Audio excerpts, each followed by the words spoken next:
Halo semuanya, Assalamualaikum warahmatullahi wabarakatuh. Kembali di my channel Ayah Rikam.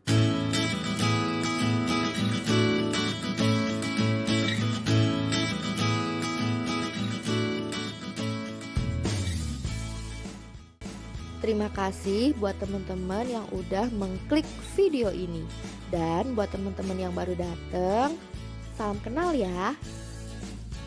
Pada video kali ini, aku akan sedikit sharing dengan teman-teman semua tentang to-do list atau jadwal kegiatan seorang ibu rumah tangga. Jadi bukan hanya orang kerja atau anak sekolah aja ya yang buat to-do list, ibu rumah tangga juga harus punya to-do list dong. Karena jadi ibu rumah tangga itu kerjaannya tuh bukan yang nggak ada kerjaan ya, tapi karena emang kerjaannya tuh nggak kelihatan dan emang dari pagi bisa sampai pagi lagi tuh nggak akan selesai-selesai. Kebiasaan membuat to-do list ini ya karena dulu waktu bekerja memang kita selalu membuat to-do list harian. Tapi semenjak menjadi ibu rumah tangga, kebiasaan itu tetap berjalan sehingga pekerjaan di rumah akan menjadi teratur dan akan sesuai dengan harapan. Dan to-do list setiap orang itu berbeda-beda ya teman-teman. Ini salah satu contoh to-do list untuk seorang ibu rumah tangga dengan 2 orang anak. Bahan yang diperlukan hanya kertas, pulpen, dan penggaris. Terakhir adalah niat. Kita mulai ya membuat to-do listnya. Seperti biasa, kalau buat to-do list itu biasanya selalu aku bikin kayak tabel gitu. Jadi di tabel itu ada jam dan ada kegiatannya. Pada kolom pertama aku tulis jam atau waktu dan di sebelahnya adalah kegiatannya. Di sini akan aku bagi menjadi 5 pada saat subuh, zuhur, asar, maghrib, dan isya. Dimulai dari subuh, biasanya aku bangun pada pukul 5 pagi. Kemudian aku melaksanakan sholat subuh dan biasanya aku langsung buat kopi. Karena memang itu udah menjadi habit dan itu udah menjadi kebiasaan dari zaman masih gadis. Apa teman-teman ada yang sama kayak aku? Hobi dengan membuat kopi di pagi hari. Bisa juga nih ketika baru bangun kita langsung mandi, habis mandi kita langsung sholat subuh dan habis itu baru kita bikin kopi. Jam 5 lebih 15 menit biasanya aku udah selesai untuk sholat subuh dan udah selesai juga buat kopinya. Lanjut aku masak untuk buat sarapan. Kemudian sambil masak aku bangunin anak-anak biar anak-anak juga langsung siap-siap untuk sholat, untuk persiapan mereka sendiri. Dan aku bisa masak sarapan yang simple-simple aja. Simpelnya itu biasanya kayak aku paling cuma bikin nasi goreng atau cuma bikin mie goreng, atau kalau emang lagi males makan nasi ya paling cuma bikin roti bakar.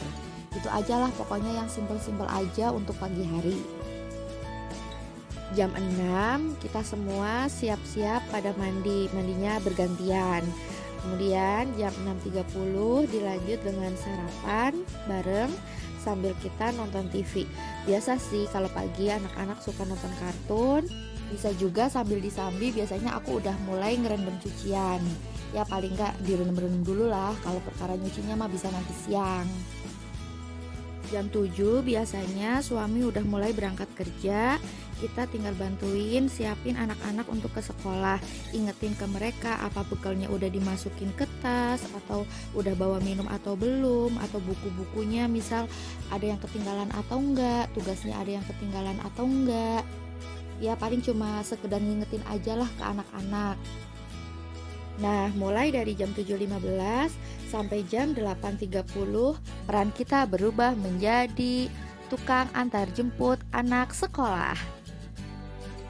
Karena kebetulan anakku ini yang satu SD dan yang satu TK dan memang sekolahnya itu beda. Jadi dari pagi tuh emang udah harus bergantian antara nganter yang SD dulu atau yang TK dulu. Kemudian agak siang sedikit udah harus ngejemput yang SD dulu atau yang TK dulu. Begitu setiap hari. Apapun peran kita, tetap kita syukuri ya. Kita jalani dengan ikhlas karena memang pekerjaan seperti ini nih nggak kelihatan, tapi memang capek dan kadang-kadang tuh bikin jenuh. Tapi insya Allah pahalanya adalah surga. Amin, amin ya robbal alamin. Pada saat jam 9 biasanya anakku yang TK ini dia udah pulang. Nah, kalau dia udah pulang berarti aku udah bisa untuk melaksanakan sholat duha. Habis itu mulai deh beres-beres rumah, nyuci baju, jemur, mulai mikirin mau masak apa. Belum lagi mereka suka nanyain cemilannya hari ini apa. Pokoknya apapun kita siapin lah untuk keperluan di rumah. Kalau udah selesai nyiapin keperluan rumah, jam 11-an biasanya kan udah agak longgar ya. Bisa kita pakai untuk merawat hewan peliharaan. Dan kebetulan karena aku emang memelihara kucing, biasanya jam segitu aku udah mulai bersih-bersih kandang kucing. Entah itu ngebersihin kandangnya atau kadang-kadang aku mandiin si kucing ini juga. Lanjut pada saat zuhur aku bikin kolom baru jam 12. Biasanya aku jemput anakku yang pertama karena lagi masa pandemi begini, jadi memang sekolah itu sudah sangat-sangat dibatasin ya jamnya. Jadi jam 12 aja anak-anak tuh sudah pulang. Jadi kasihan lah kalau kita nggak tepat waktu jemput, dia pasti akan nunggu kita tuh lama. Dan aku tuh nggak tega buat ninggalin dia terlalu lama. Kemudian jam 12.30 tuh kita udah sampai rumah, kita udah sholat zuhur bareng atau sholat sendiri, kemudian dilanjut dengan makan siang. Habis itu kita santai. Biasanya saat-saat seperti ini nih yang paling asik karena kita bisa ngobrol kegiatan anak-anak selama di sekolah tuh ngapain aja, terus mainnya sama siapa aja, ya pokoknya berceritalah sama anak-anak. Nah, kalau mereka udah capek cerita, udah capek pokoknya sama kegiatan selama di sekolah, biasanya mereka akan istirahat, entah itu istirahatnya tidur siang atau mereka cuma menggambar atau menulis atau bahkan bermain sama adiknya. Nah, waktu ini kadang-kadang aku pakai untuk ya sedikit-sedikit mulailah untuk membuat video gitu kan. Karena kan buat video itu kan gak langsung jadi kadang-kadang tuh sambil cari-cari waktu aja pada siang hari gitu, pada saat santai. Masuk ke kolom ketiga, di sini aku kasih keterangan pada saat asar, yaitu sekitar jam 3. Jam 3 biasanya matahari udah mulai agak redup, jadi aku udah langsung angkat jemuran. Kemudian anak-anak udah mulai tuh mereka siap-siap untuk berangkat ke TPA. Mereka biasanya kalau udah jam segini tuh dengan sendirinya udah, ayo aku harus mandi jam segini kan aku bentar lagi mau ke TPA. Nah, ketika semuanya udah siap, udah pada mandi, udah siap untuk ke TPA, kita salat asar dulu sebelum ke sana. Jadi kebetulan sekarang tuh asarnya lagi jam 3:30 atau jam setengah 4 sore. Jadi jam setengah 4 sore memang kita baru sholat asar. Habis itu anak-anak pada berangkat ke TPA, dan kebetulan di lingkungan saya ini anak-anak yang berangkat ke TPA itu emang rame-rame. Jadi mereka tuh saling samper-samperan, jadi bareng mereka berangkat ke TPA-nya, nggak usah diantar maupun nggak usah dijemput karena memang kebetulan tempatnya pun tidak terlalu jauh dari rumah. Nah, pada saat anak-anak ke TPA ini waktunya bisa aku pakai untuk membereskan pekerjaan rumah yang belum selesai.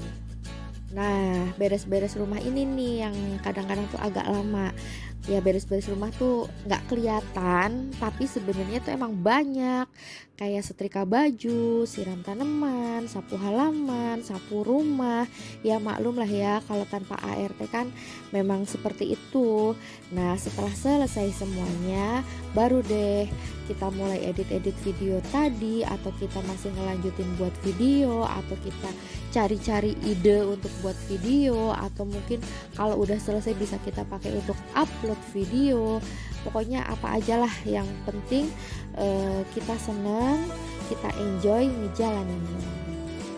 Lanjut pada kolom berikutnya, aku kasih keterangan waktunya maghrib.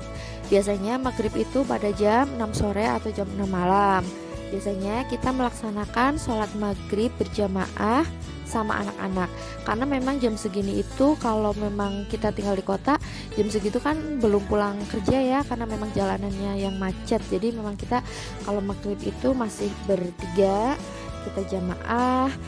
Habis itu kita tilawah 2 lembar Al-Quran, kemudian dilanjut murojaah hafalan surat bareng anak-anak, dan dilanjut lagi dengan bacaan. Biasanya bacaan umi anak-anak, karena besoknya mereka ada pelajaran umi, jadi malamnya tuh kita udah belajar duluan, jadi biar besok tuh nggak terlalu kaget.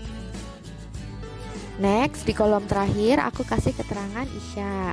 Isya itu biasanya di jam 7 malam, atau sekarang mungkin bisa di jam setengah 8 ya. Biasanya kalau jam segini nih suami udah pulang kerja. Nah, waktu yang kayak gini nih kitanya bisa nyiapin makanan, suami beres-beres, anak-anak juga udah mulai nyiapin untuk keperluan sekolah esok harinya. Nah, kemudian habis itu kita bisa sholat Isya bareng. Terus jam 8-nya kita bisa makan malam bareng. Habis itu dampingin anak-anak belajar untuk hari esok. Ya cuma sekedar ngecek PR-nya udah selesai atau belum, atau pekerjaan rumahnya kayak misal ada tugas apa lagi, entah itu bikin poster atau tugas apa aja dari sekolah, jadi biar nggak keteter. Nah, kalau udah jam 10 malam biasanya anak-anak udah selesai belajarnya, anak-anak udah ngantuk, udah capek, udah waktunya tidur, mereka udah tidur, waktunya kita untuk edit video. Nah, biasanya aku edit video itu sampai sekitar jam 11 malam. Habis itu aku pun ikutan tidur karena memang harinya sangat capek. Nah, sekian dulu ya teman-teman, sharing aku tentang kegiatan menjadi ibu rumah tangga dengan 2 orang anak. Tetap bersyukur apapun keadaan kita dan jalani dengan ikhlas. Insya Allah akan menjadi berkah dan akan menjadi ladang pahala untuk kita. Sekian dulu ya. Assalamualaikum warahmatullahi wabarakatuh. Sampai jumpa pada video berikutnya. Dah.